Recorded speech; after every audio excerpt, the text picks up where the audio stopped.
मुजफ्फरनगर, हरियाणा और जम्मू कश्मीर में विधानसभा चुनाव के बाद अब उत्तर प्रदेश की 10 विधानसभा सीटों पर उपचुनाव होना है, जिसको लेकर सभी राजनीतिक पार्टियों ने अपनी तैयारियां शुरू कर दी हैं। तो वहीं मुजफ्फरनगर में मीरापुर विधानसभा सीट पर भी उपचुनाव होना है। भारतीय जनता पार्टी और राष्ट्रीय लोकदल के नेतृत्व वाले गठबंधन एनडीए ने मुजफ्फरनगर की मीरापुर विधानसभा सीट को राष्ट्रीय लोकदल पार्टी को दिया है। इसी को लेकर मुजफ्फरनगर से राष्ट्रीय लोकदल के जिला अध्यक्ष संदीप मलिक ने मीडिया से बात करते हुए कहा कि भाजपा और रालोद दोनों मिलकर मुजफ्फरनगर में उपचुनाव को मजबूती से लड़ेंगे। इसी के साथ जिला अध्यक्ष संदीप मलिक ने भाजपा और रालोद में चली आ रही तनातनी पर भी विराम लगाया। उन्होंने कहा कि गठबंधन में किसी तरह का कोई मनमुटाव नहीं है, सभी एक साथ मिलकर कार्य करेंगे और चुनाव जीतेंगे। उन्होंने कहा कि भारतीय जनता पार्टी के साथ ही मीरापुर उपचुनाव में रालोद को पूर्ण समर्थन करेंगे। देखिए, मीरापुर उपचुनाव का डंका बज चुका है। पार्टी की किस तरह की तैयारी है राष्ट्रीय लोकदल की इंडिया गठबंधन के साथ? देखो, चुनाव की पूरी तैयारी है और दोनों दल सामूहिक रूप से तैयारी कर रहे हैं और एनडीए गठबंधन के प्रत्याशी के रूप में वहाँ चुनाव होगा, क्योंकि दोनों दलों का अलायंस है और दोनों दल पूरी मजबूती के साथ इकट्ठे होकर चुनाव मीरापुर विधानसभा पर लड़ेंगे और निश्चित ही सफलता हासिल होगी।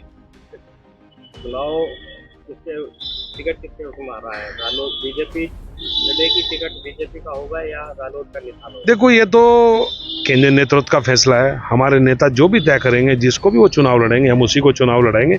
मैंने तो अभी किसी आपके माध्यम से सुना है कि रालोद के खाते में सीट आ गई है ये, और हमारे नेता आदरणीय जयंत चौधरी जी, जो भारत सरकार में केंद्रीय राज्य मंत्री स्वतंत्र प्रभार हैं, वो जिसको भी चुनाव लड़ाने के लिए यहाँ पर भेजेंगे, हम उसको पूरी ताकत के साथ चुनाव लड़ाएंगे। कौन मुख्य चेहरा होगा इस बार? देखो, मुख्य चेहरा तो सभी को, पार्टी के कार्यकर्ता को, सबको टिकट मांगने का हक है, पर जो निर्णय नेता का होगा वो सर्वोपरि निर्णय होता है और उसी को हम चुनाव लड़ाएंगे। मैं भी टिकट मांग रहा हूँ।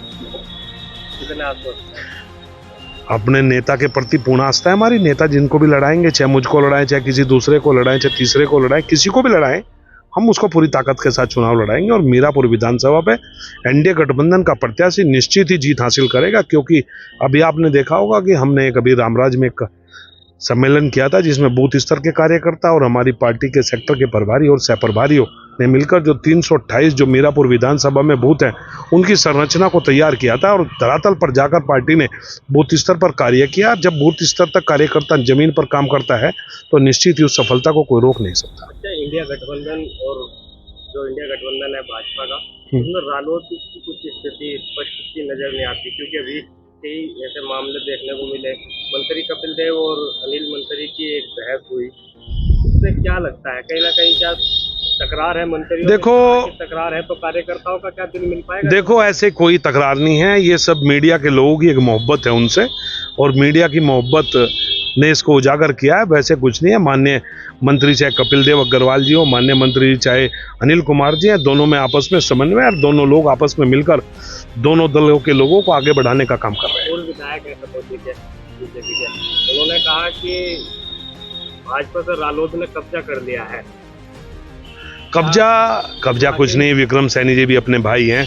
हम दोनों साथ जिला पंचायत के मेंबर भी रहे हैं, वो एमएलए बन गए, वो अपने भाई हैं। ऐसी कोई बात नहीं है। वो तो बहुत अच्छे व्यक्ति हैं। विक्रम सैनी के व्यक्तित्व को हर लोग इस जनपद में नहीं जानता। मैं उनके साथ 5 साल जिला पंचायत का सदस्य रहा हूँ। मैं अपने भाई को बहुत अच्छी तरह से जानता हूँ।